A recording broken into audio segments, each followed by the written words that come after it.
This is what the Jung dress looked like in 1949.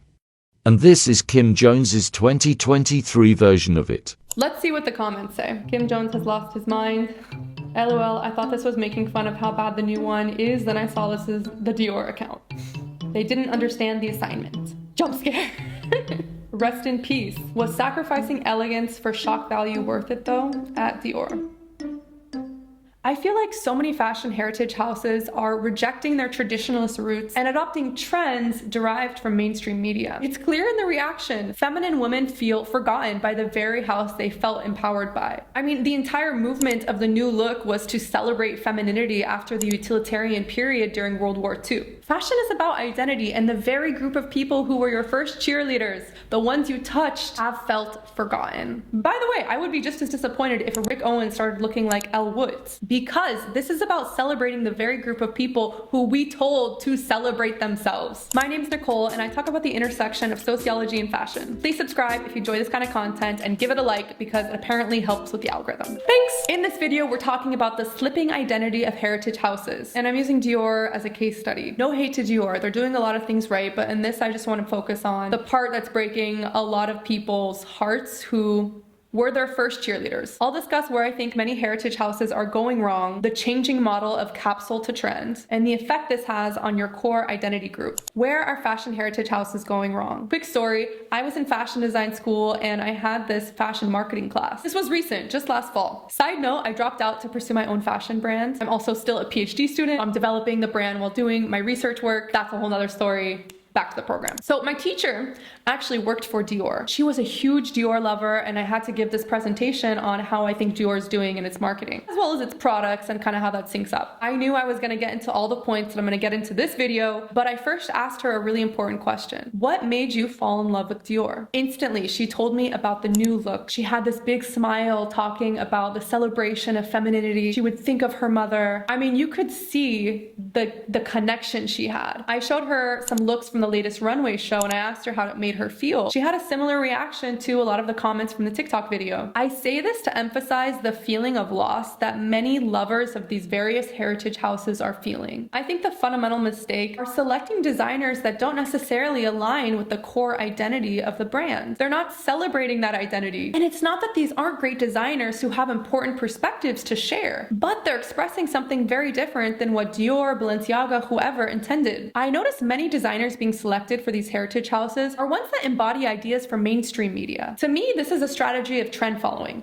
Let me break it down. From a capsule model to a trend. If you create products that align with mainstream media rhetoric, you have a much greater chance as a brand of getting that mainstream exposure, as well as being worn by the trendy it girl of the year. Because a trendy it girl is trendy because she is the physical manifestation of a concept and culture. I digress. Now, I don't think trends are necessarily a bad thing. They represent a cultural idea at a given point in time. They're definitely necessary in modern conversations. But what happens when a house like Dior tries to sell those stories? It not only abandons the initial identity experience, it is so clearly defined in its genesis, but takes away from new designers leaning into these cultural discussions and extrapolating it into a new identity that could go possibly beyond just a trend. They're the ones who are the most invested in it. They're the ones with the most nuanced experience within it. It takes away. When this happens, what becomes of your core group or identity? I'll give you an example from my part of the world. I live in Dubai. We have a large group of people who identify with traditional ideals and classic femininity. And guess what?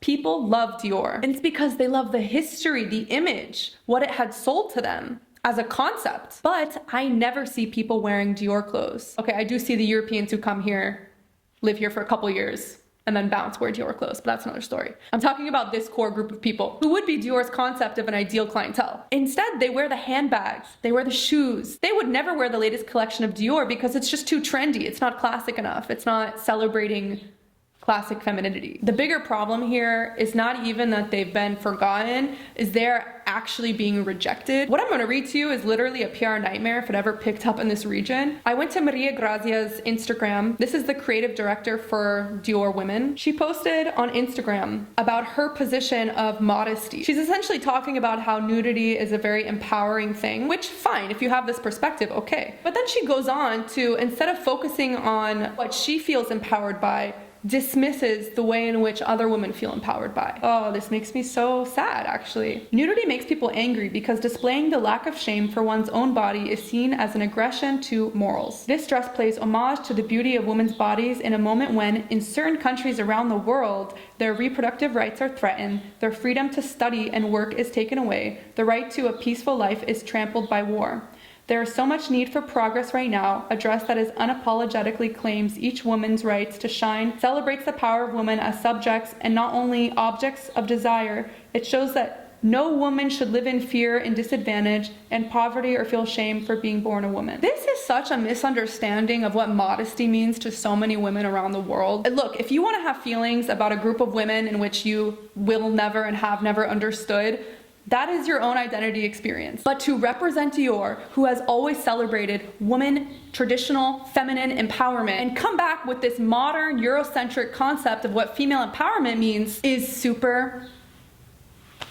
it's super disappointing. Empowering women is about letting women choose what they want to do with their own lives. You cannot possibly understand something you have never been a part of. Man, this goes to show how deep fashion really is. It's just sad to me that someone who has so much influence can say something like this, and it's just nobody even says anything because it comes from a European perspective. Again, this video is about representing identity experiences. I actually think even a lot of traditionalists in Europe would agree with the things that I'm saying. I think a lot of people who aren't even a traditionalist would agree with the things that I'm saying. Because it's not about a concept that fluidity is wrong or nudity can be empowering for some women. It's just who is doing it and who they've abandoned that we're talking about. Whew, thank you for watching this video. It was heavier, and that's because we're tapping into some real pain points happening in culture right now. I always try to look at fashion from an objective sociocultural view. Subscribe if you like this kind of content. See you guys soon.